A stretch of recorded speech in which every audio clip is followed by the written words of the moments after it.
Southwest Nova's past Member of Parliament and future Member of Parliament, the one and only Robert Thibault.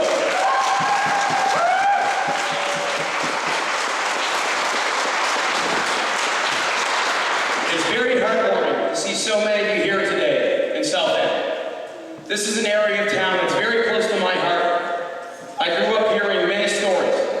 Stories about my family and the good folks from South End. Stories of Bessie Clyde giving homemade remedies for colds to the neighbors. My great Aunt Louise making hamburger after hamburger on the weekends to feed anyone who was hungry. My grandfather, Wilford Bashera, and his brother Dave, or Muzzy, as many people knew him, who owned a butcher shop and gave meat to those who needed it despite their own financial difficulties. Stories of people coming together to help each other, to make sure each other had food, support, and friendship.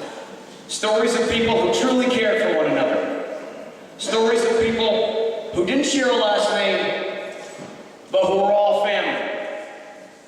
And although I live in Center Town, a few blocks away, I grew up down here at Notre Dame. I grew up in this building where I had Sunday school, where I met friends I have until this day, and where I learned the lesson of South End and the lesson of all of Yarmouth. And that's the lesson of community. The lesson that we are stronger, united than divided. That we are better off together than alone, and that when we work with each other, support each other, and protect each other, we can rise above all obstacles.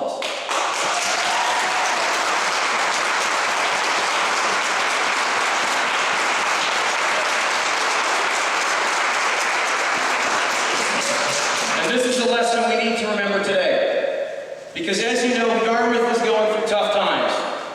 Yarmouth was once a destination for people. The gateway to Nova Scotia, a place of growth, prosperity, and jobs for all. Lately, things have changed. We've lost our ferry, tourism is dwindling, local businesses are either struggling to stay afloat or closing.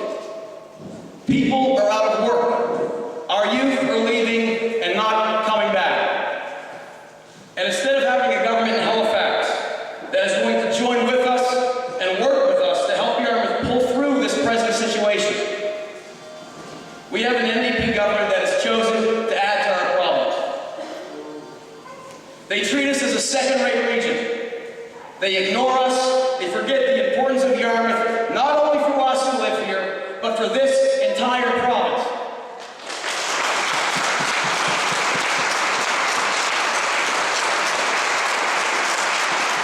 We've been hurt here in Yarmouth.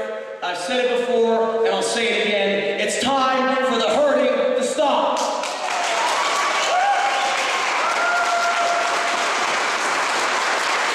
And I'll tell you something. It's not going to stop by continuing on with the old way of doing politics.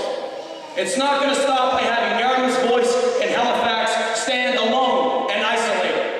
And it's not going to stop by voting for a ruling party that treats Yarmouth with contempt. It's going to stop by having a new approach to politics, one that engages citizens before making decisions, that puts ideas before political games, and that puts people before everything else.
but only